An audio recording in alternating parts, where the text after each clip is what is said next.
Good afternoon. 306 here, News Talk 105.9 WMAL, where we are making sense of the news. Coming up on the program, Tom Fitton is here from Judicial Watch at 3:30. We'll talk about the Supreme Court's big decision today, saying that presidents are indeed entitled to immunity from criminal prosecution for their official acts.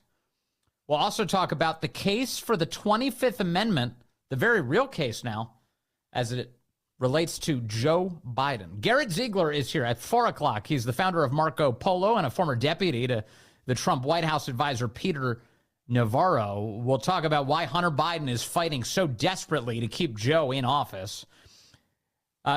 John Vecchione is going to be with us from the New Civil Liberties Alliance. We'll talk to him about the big decision by the Supreme Court last week that said, no, the agencies can't make up laws on their own. And Mark Hemingway is here at 5:30 from the Federalist, as that left-wing press, well, they're not lying to us anymore. Well, actually, they still are, but one of their lies has completely fallen apart. You can join us, 888-630-9625, 888-630-WMAL.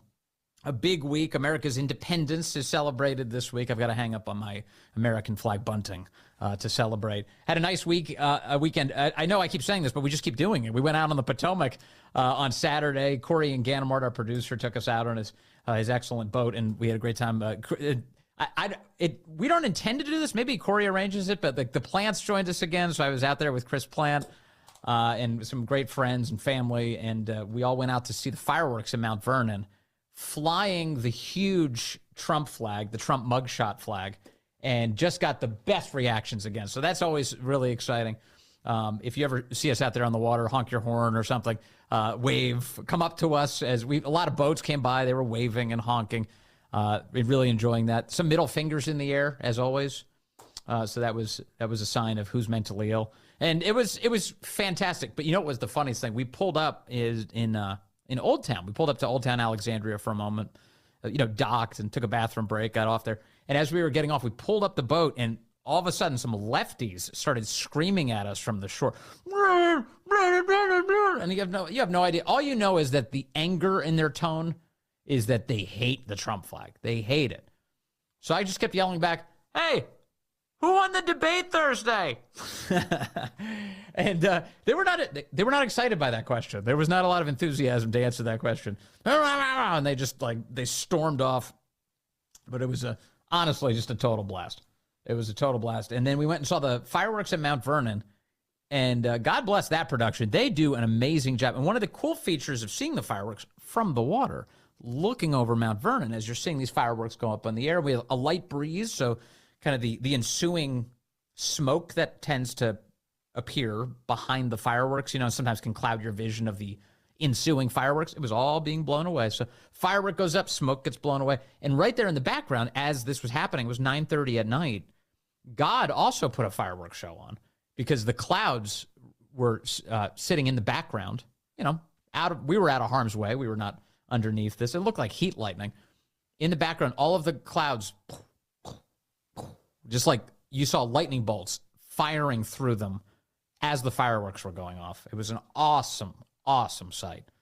Really neat to see. Really great to be with friends on the water, celebrating America's independence, which, of course, we'll continue to do this week because it's a great country with a great history. A great history. And you know what else? What hasn't happened in the entirety of an American history? Do you know what hasn't happened? Well, lots of things haven't happened, but in particular for today's news, no American president has ever been prosecuted in American history after his presidency was over. That's never happened before.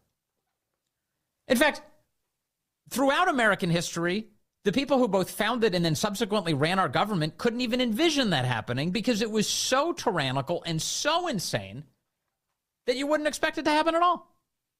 It was just, by the force of America's excellence and sheer momentum that it didn't occur. So people had some sense that they didn't want to live in a tyrannical country. No mas. Not with Biden at the helm or whoever's pulling his strings. They have been prosecuting Trump endlessly in the final year leading up to the election. And we've talked about this at great length.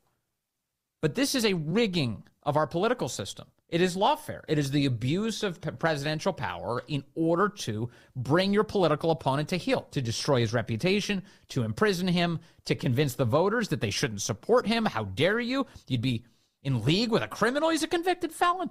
Now, all of this, of course, has been blowing up in their faces. With each court proceeding, with each indignity, with each injustice, it's only given Trump more support. Clearly. That's detectable in the poll numbers. It's detectable in the fundraising. It's detected in his approval ratings. All of those things. You ask voters now whether or not they prefer their time living with a Trump administration running the show or a Biden administration. The answer is obvious. It's Trump. But today, the United States Supreme Court added something else. You can't prosecute your predecessor just because you don't like him. You can't do that. You can't prosecute your predecessor when they lawfully exercise their power during their presidency. That if it's an official act, if a president is undertaking an official act, you can't prosecute him, Joe. You're not allowed to do that. So a lot of the headlines today on this issue of presidential immunity are ridiculous. Certainly, a lot of the left-wing assessments of this are totally over the top. You see what's happening with the American left today? They're fantasizing about assassinating Trump as a result of this decision. I saw Chris LaCivita, right? He's the one of the head Trump guys. He's out there today saying, you lefties, you're going to get visits from the Secret Service. And look, Trump's got Secret Service protection, so they're probably going to be referring these posts to the Secret Service directly as they come across them.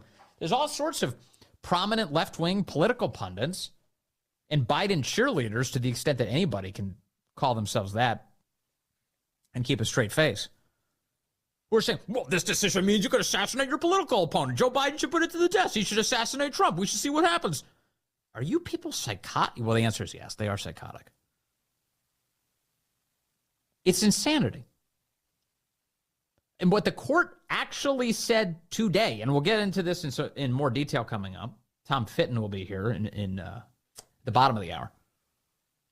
What they said today is that a president can't be prosecuted for his official acts. If you're president of the United States, you're entrusted with certain powers by the American people. You can exercise those powers and you can't be prosecuted for using them. It's really simple. And it should be common sense. This is not the kind of thing that should have had to go before the United States Supreme Court at all. But because of his tyrannical use of power, Biden is doing unprecedented things that require unprecedented exchanges, unprecedented reactions. And so the court has to take this unprecedented step of laying out what it means. Now, for decades, we have already had a presidential immunity understanding about civil litigation. You can't sue the president just because you don't like his policies. That's been longstanding. And the idea behind that is that a president should be unencumbered by those considerations. He should just make the best decision he can for the American people without fear of looming civil litigation, which would have a staggering effect on the ability of the chief executive to do his job. And the court today, in the majority opinion, 6-3, authored by the Chief Justice, John Roberts, said, if those protections exist for civil litigation, well, you can be sure you need it for criminal litigation, because civil litigation involves, paying a fine or whatever the penalty that's imposed from a civil litigation. Criminal litigation, that's trial, that's jury, that's jail, the consequences are heavy for criminal litigation. So here you have it's pretty straightforward. The court's like, well, wait a second. Obviously, you're entitled to immunity for official acts. Now, is there such a thing as an unofficial act? The Supreme Court says yes, there is. There is. There would be such a thing as an unofficial act. And as a result, it is incumbent on the lower courts, on the prosecutors who are trying to bring cases against Trump, they have to demonstrate that these things, whatever they accuse him of, was outside the official scope of his presidency. So among the things they said, are obvious, if Trump wants to fire the Attorney General of the United States, pick another one, he's immune to any sort of criminal prosecution for that, because that's literally his job. The president of the United States gets to pick who works for him. He gets to hire an attorney general. He gets to fire an attorney general. They work at the pleasure of the president. You can't prosecute him for that. You can't prosecute him for that. And so the left today is in an all-out tizzy. They are making sweeping claims about, assassination. He can assassinate anybody he wants. Biden should test it. He should assassinate members of the Supreme Court. He should assassinate Trump, and on and on and on. It's mad. It's insane what they're saying. And they're saying it in public. That's how comfortable they are, by the way, in the current world we live in. That's how comfortable. They can say literally anything and they think there are no consequences for it. They can do literally anything and they think there are no consequences for it. They can threaten the United States Supreme Court on the steps of the United States Supreme Court. They can have Chuck Schumer do it and everything's fine. Chuck Schumer can go on television and threaten his political opponents with the intel community crushing them. That's what he did on Rachel Maddow's show when he directed them towards Trump. Don't mess with the intel community. They have 6 ways from Sunday to get back at you. You can march around in front of a United States Supreme Court justice's home and not have any consequences whatsoever so long as you serve the American left, even though that's a violation of the law to try and compel an outcome in a case by doing that very thing. This is how comfortable they feel. And so they're in an all-out panic today because of a single Supreme Court decision that actually produces a check on tyranny. It's not an expansion of the abuse of power. It's a check on Biden's abuse of power.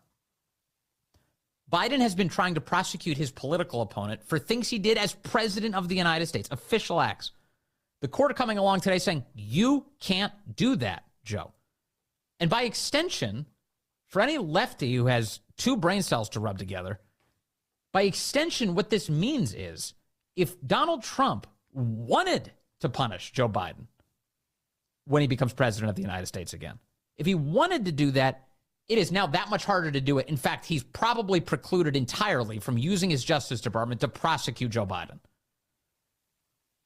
It is a check on Trump, on Biden, on every president, past and future. Well, certainly going into the future. It's a check on them. Not an expansion of tyranny, but a way to prevent it. The court's very concerned about this. And the lefties, the Ketanji Brown Jackson, Elena Kagan, Sonia Sotomayor, they are hair on fire today.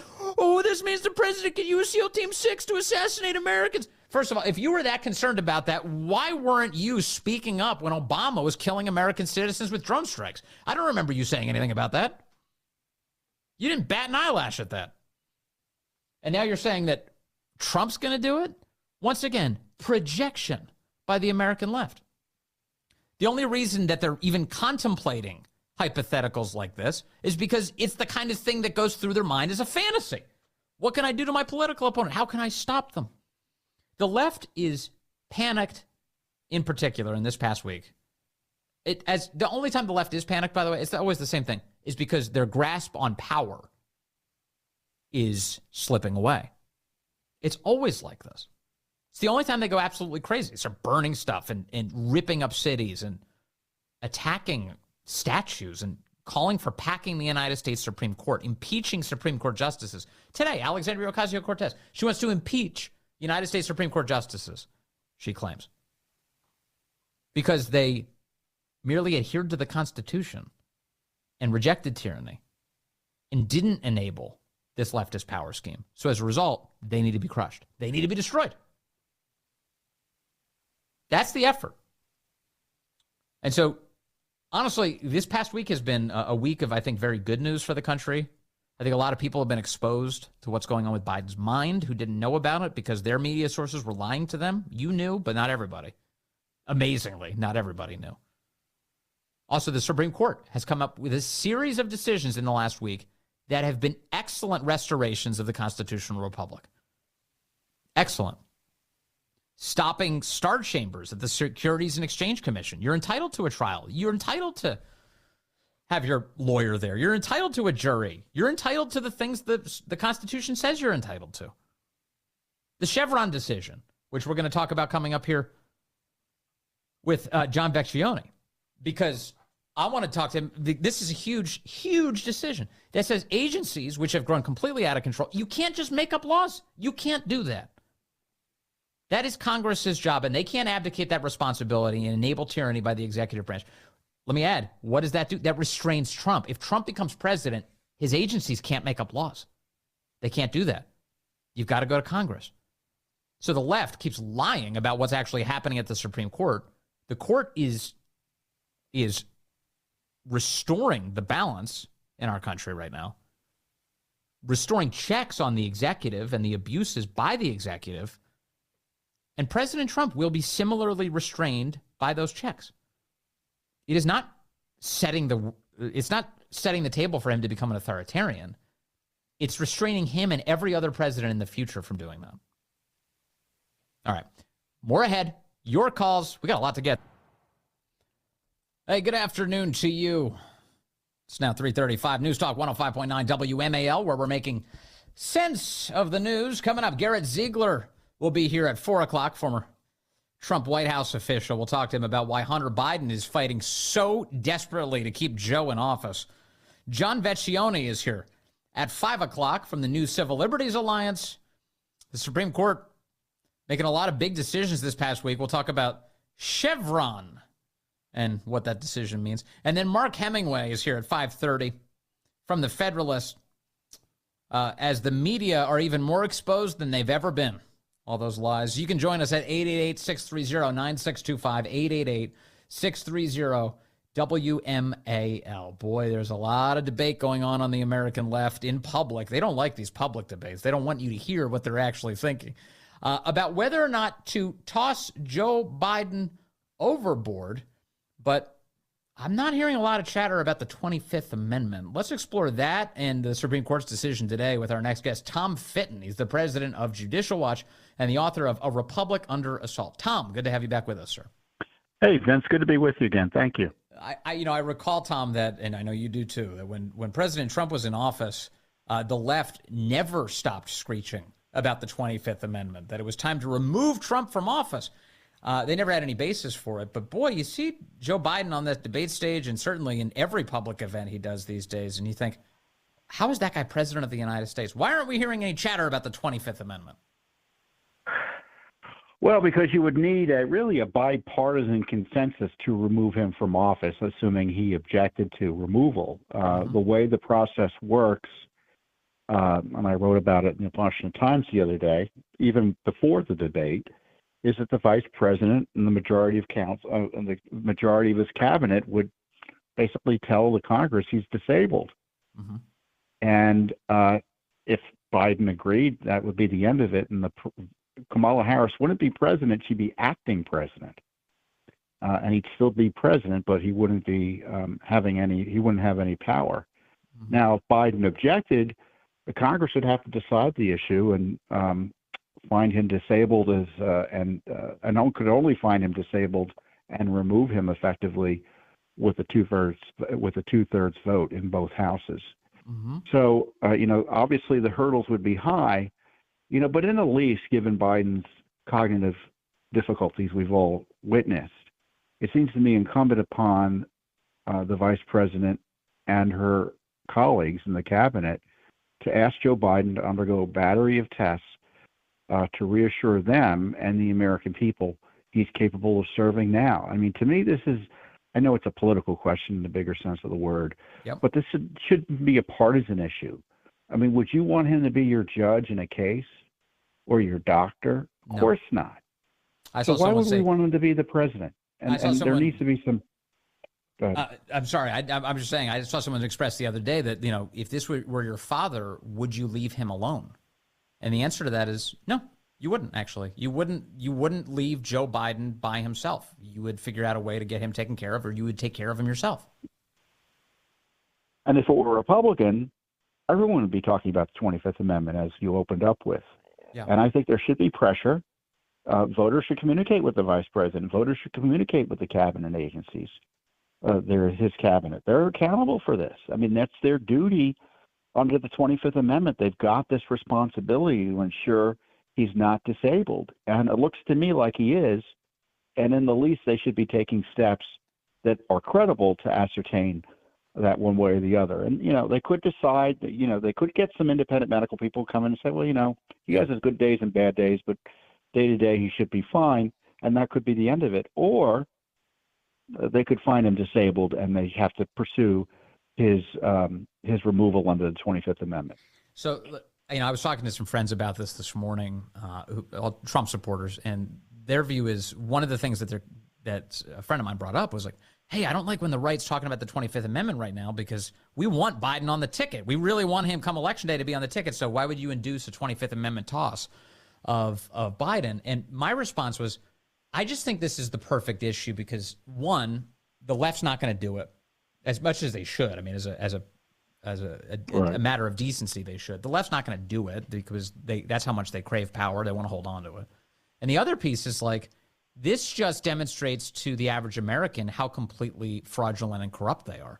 This is the single greatest case for the 25th Amendment in American history. And they're not even willing to entertain it or even utter the words, Tom Fitton, which really goes to show you who they are. Yeah, I understand politically people may want Biden to be around, but I don't think it's worth the risk. He's got his finger on the button. Yeah. And he shouldn't be making decisions. I mean, the world is watching, and we can't wait 4 months or 6 months, really, right? Yeah. If assuming he loses. And so if you're concerned that he's not capable of being president, then it seems to me we've got an obligation as citizens, and government officials have an obligation similarly, to ensure the country's protected by having someone who's competent.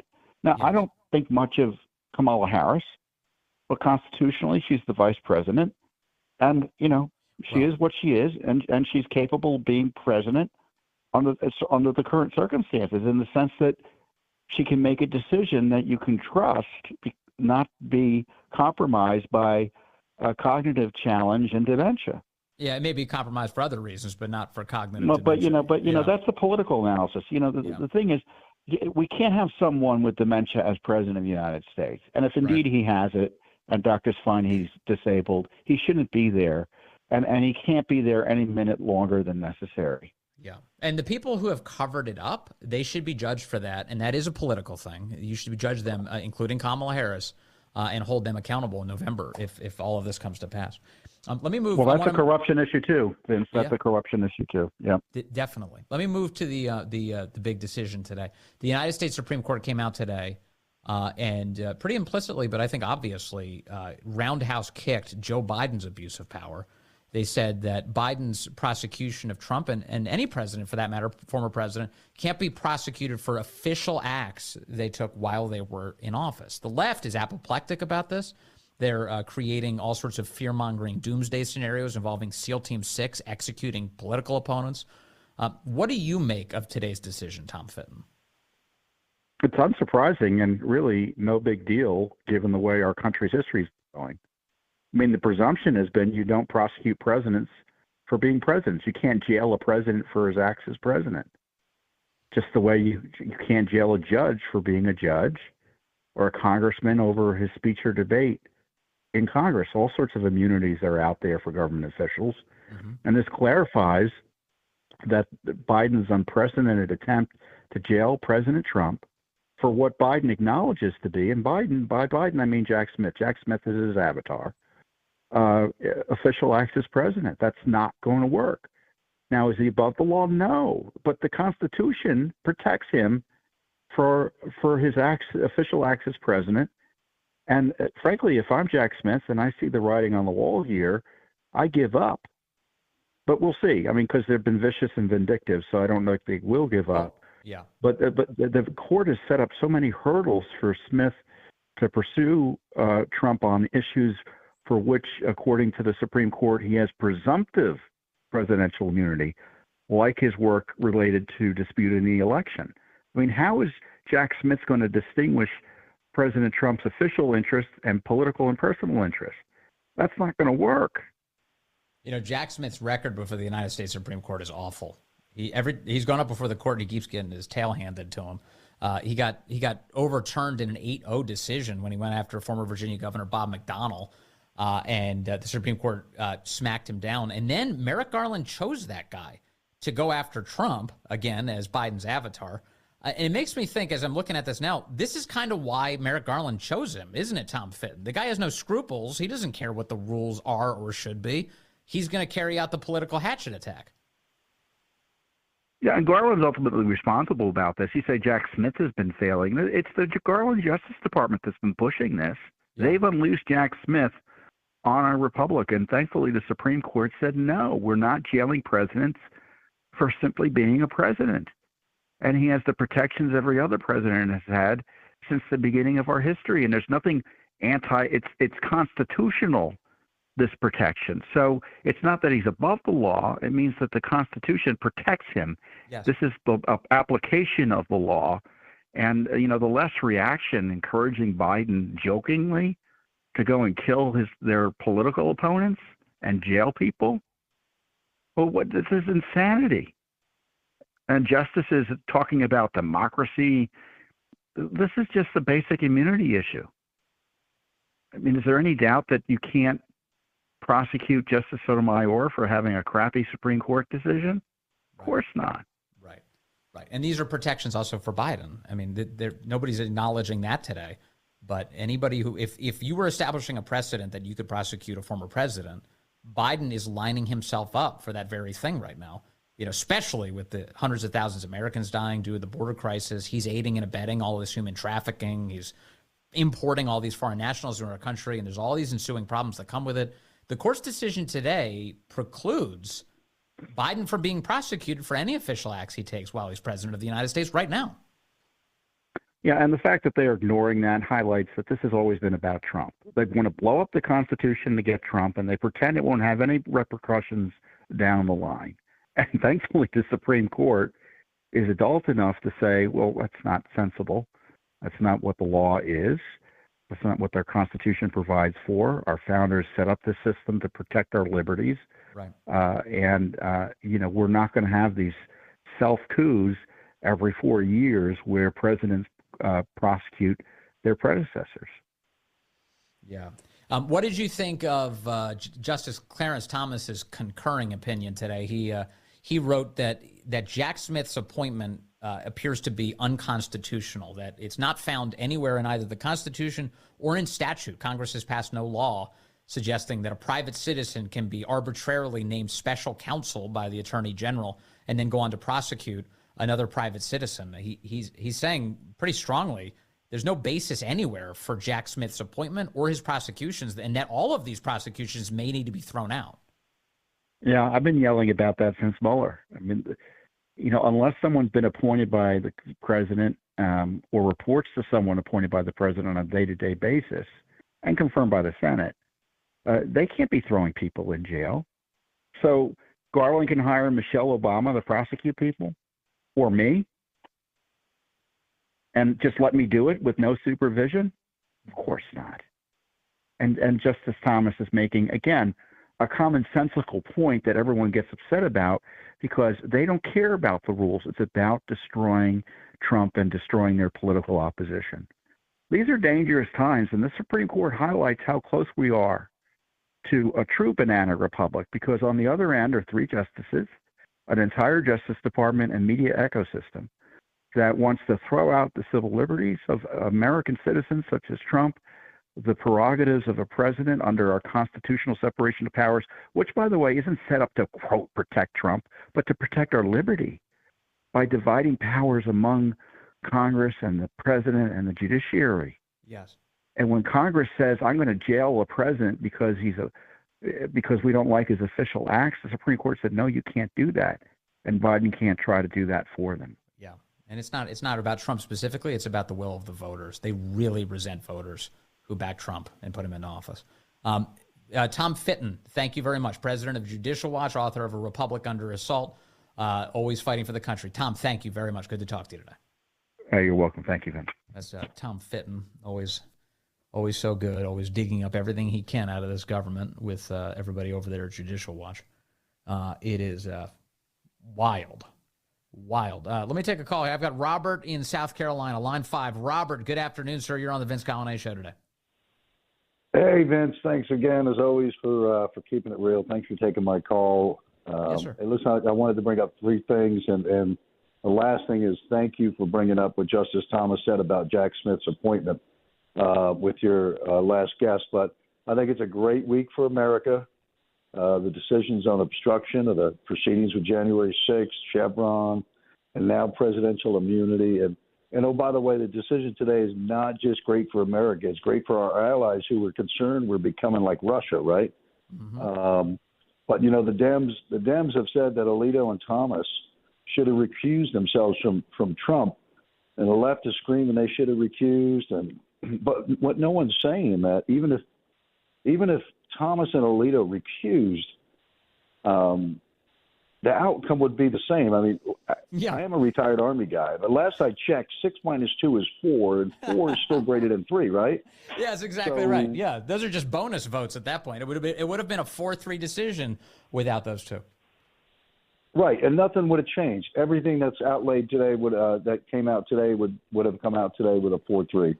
But hey, before I forget, because I got CRS.